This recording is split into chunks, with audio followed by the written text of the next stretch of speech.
Welcome to the channel. My name is Matthias. Today we're back with Richard Haass, focusing on his book, A World in Disarray. Today we're going to talk about a seismic shift that sort of happened within the world order due to the fact that during the 90s we had many situations where we had failing states that led to one international crisis to another. So as I mentioned in many videos, in the post-Cold War, the system was characterized for being unipolar.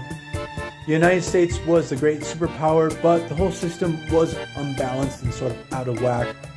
Richard Haass actually mentions that unipolarity was very short-lived.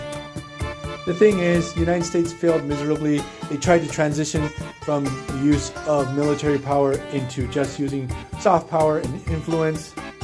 It wasn't enough to become hegemonic within the world order.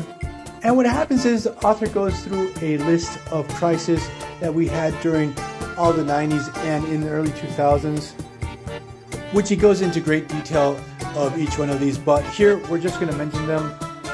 First, we had the Kurdish crisis in Iraq, then we had Somalia, Rwanda, Yugoslavia. He doesn't mention East Timor, but I would sort of throw that into that group of crises that we had during this time.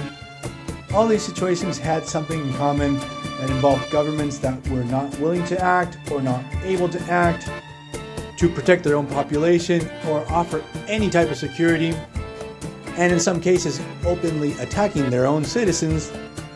All these crises called the attention of other states, not for strategic reasons, but humanitarian, because many of these conflicts had spillover effects where we had overflows of refugees ending up in other states.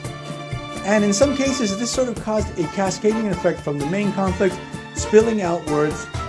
But again, the main idea here was local governments not able or not willing to protect their own citizens.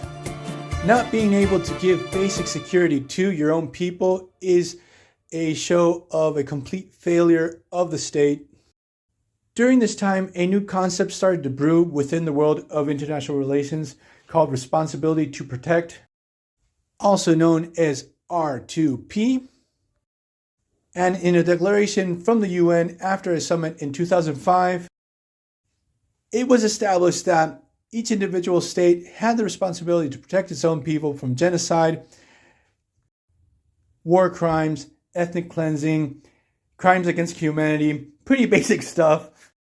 One would think this would be a given, that states should not go after their own people and have to protect them, but nope, they had to write this down. Basically, weak states with autocratic governments were somewhat of a liability to the international order. So the statement of sovereign responsibility was a big deal. But the big change that we see with R2P is not only the idea that obviously a government has to protect its own citizens.